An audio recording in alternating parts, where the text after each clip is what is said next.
দেখেন আমারটা ওই যে দেখেন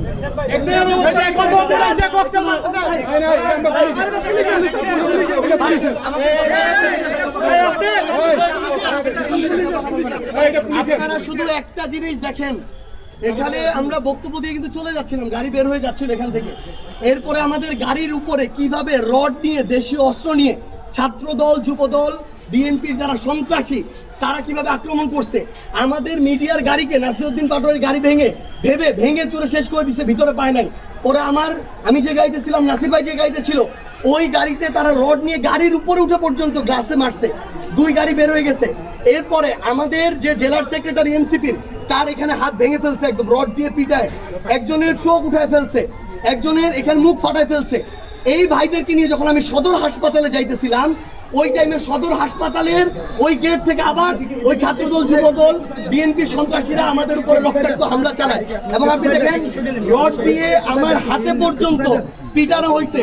উনি আমার জেলা এনসিপির সেক্রেটারি, আপনার দেখেন ওনার হাতের কি অবস্থা করা হয়েছে, রড দিয়ে কিভাবে পিটানো হয়েছে, এখানে পিটানো হয়েছে। এবং এখানে আরো এমন অনেকে আছে যাদেরকে ওরা আলাদা করে আটকায় রাখছে, আটকায় যেভাবে ইচ্ছা ওভাবে পিটাইছে। এটা তো মানে আওয়ামী লীগের খুনি বাহিনী করা ছাড়াই যাইতেছে। তারেক রহমান, সালাউদ্দিন আহমেদ বলুক যে তারা এই ধরনের খুনিদের পোষে, তাদের বিরুদ্ধে আমাদের আবার নামতে হবে। এরা ভুলে গেছে এরা 17 বছর কি জুলুমে ছিল, কিভাবে এরা অন্যায়ের শিকার হয়েছিল। এরা ভুলে গেছে যে এই জুলাইয়ে আমরা কিভাবে কি করছি একসাথে সবাই মিলে। কিন্তু আজকে এরা সন্ত্রাসী খুনি বাহিনীর মতো মানুষ মারার জন্য উদ্যত হয়েছে। আপনি দেখেন আমার একটার পর একটা আক্রমণ, আমার সাধারণ যারা আমাদের সমর্থক নেতাকর্মী তাদের কাউকে পর্যন্ত তারা হসপিটাল পর্যন্ত যেতে দিতেছে না। উনার এই হাত ভেঙে শেষ, উনাকে হসপিটাল যাইতে দিচ্ছে না। আমরা ওইখানে আমাদের কয়েকজনকে আমাদের কয়েকজনকে হসপিটালের সামনে এভাবে মাটিতে ফেলে, ছাত্র দলের যারা ছিল এখানে সন্ত্রাসীরা, ওরা এভাবে মাটিতে ফেলে পিটাইছে।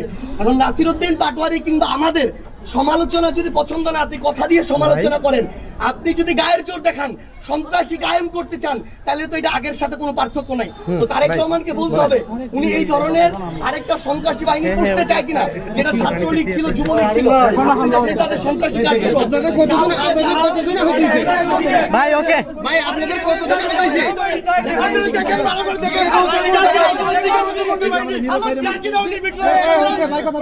ওকে ওকে ভাই, আপনাদের এই পর্যন্ত কতজন আহত হয়েছে ভাই? এটা আমরা এখন পর্যন্ত যেটুকু জানছি, ঠিক আছে, আমরা জানতে পারছি 10-15 জন। কিন্তু আমরা এই ঘটনা, এই সন্ত্রাসী কার্যক্রম বন্ধ হওয়ার পর আমরা বলতে পারবো কতজন। কিন্তু আমি আবার ওই ভাইয়ের চিন্তা বলতে পারতেছি না, ওর চোখের অর্ধেক বের হয়ে আছে।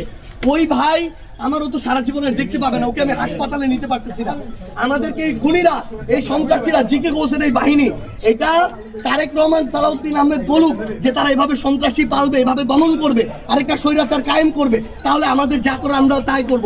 কিন্তু তারা রক্ত নিক, জীবন নিক, কোন সন্ত্রাসী এই বাংলাদেশের কায়েম হইতে দেওয়া হবে না। এই হবিগঞ্জ কারো বাপের না, বাপের না। আমরা রাজনীতি করি, আমরা সমালোচনা করবো।